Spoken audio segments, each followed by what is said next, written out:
you have something called vitamin D resistance. That means that you can be taking vitamin D, but it's not going into the body. So we really have to step away from just this calcium regulation because it controls a lot of different factors. As far as this parathyroid hormone, okay, what it actually does, it tells us if vitamin D is working biologically in your cells. You can have normal amounts of vitamin D in your blood, yet be very deficient in vitamin D. And the parathyroid hormone will tell you if that's happening.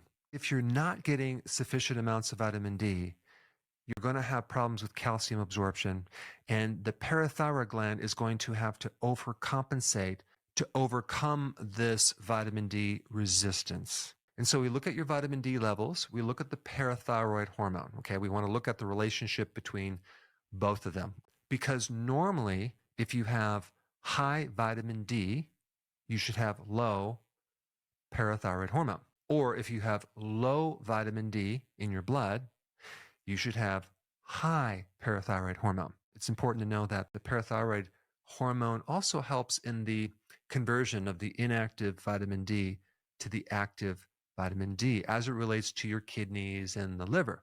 You're going to have vitamin D resistance. And one way to pick this up is by testing the parathyroid hormone and really understanding what a high level means and what a low level means. You're getting sufficient amount of vitamin D because you check the blood, but your parathyroid hormone is high. Suspect you have vitamin D resistance. Okay, now how are we going to fix that? Well, you're going to have to take more vitamin D.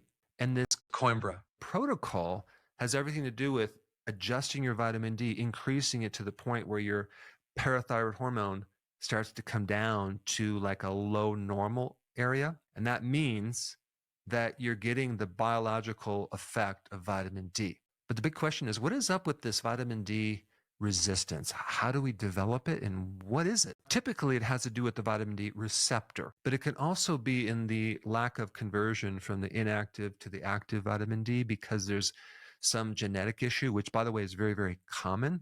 The term for this genetic problem is called polymorphism. I've tested 25 people in relationship to vitamin D, and every single one of them had at least one problem with a genetic issue with vitamin D. And of course, on top of everything else, you also have a lot of other barriers of getting vitamin D, right? People don't go on the sun.